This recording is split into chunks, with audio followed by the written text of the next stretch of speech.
Bank Nifty தான் நம்மளுக்கு Nifty வந்து கீழே விழாமே வச்சிருக்குது. நம்ம எதிர்பார்த்தது வந்து பார்த்தீங்கன்னா, ஒரு நல்ல ஒரு செல் என்ட்ரி கிடச்சிட்டு, அதுக்கப்புறம் பை போச்சுனால மட்டும் தான் நம்மளுக்கு வந்து ஒரு லாங் டர்மில் வந்து பார்த்தீங்கன்னா, நிஃப்டி வந்து ஒரு 24,800 பிரேக் பண்ணிட்டு, நெக்ஸ்ட் வந்து பார்த்தீங்கன்னா 26,000 நிஃப்டி போய் ரீச் பண்ணுறதுக்கான பாசிபிலிட்டிஸ் வந்து இருக்குது அப்படின்னு நம்ம எக்ஸ்பெக்ட் பண்ணிட்டு இருந்தோம்.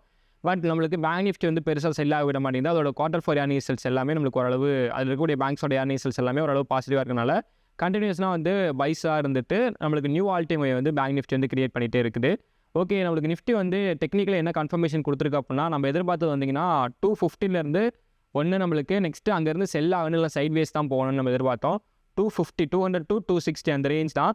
நிஃப்டி அங்கேருந்து ஒரு செல் என்ட்ரிக்கான கன்ஃபர்மேஷன் கிடச்சி, அங்கேருந்து ஒரு ரீட்ரெஸ்ட் என்ட்ரி மட்டும் எடுத்தேன். ஃபைனலி டார்கெட் ஹிட் பண்ணவே இல்லை.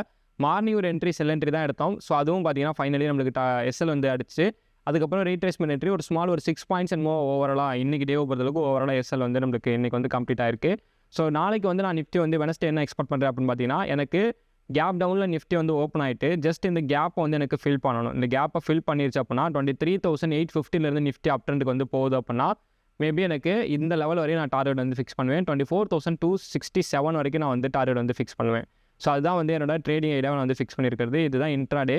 இப்போ 24,100 வந்து one of the crucial level சப்போர்ட்டாக இருக்குது. இங்கேருந்து ஃபாஸ்ட்டாக ஒரு ரீட்ரேஸ்மெண்ட் எடுக்குதுன்னா, ஸோ இங்கேருந்து ஒரு அப் ட்ரெண்ட் ட்ரேட் எடுத்து 24,240 வரைக்கும் ஒரு அப் ட்ரெண்ட் ட்ரேட் வந்து நம்ம எடுத்திருப்போம்.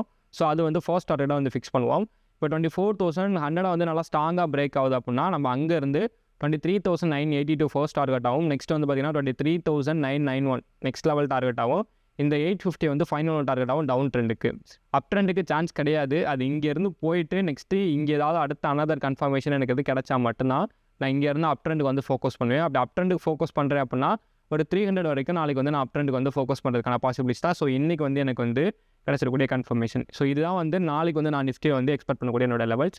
ஸோ இந்த மாதிரி ஸ்டாக் மார்க்கெட் ரிலேட்டடான வீடியோ பார்க்கணும்னு வச்சிங்கன்னா, மறக்காமல் மைட்ரேஸ் லைனாக ஃபாலோ பண்ணிக்கோங்க.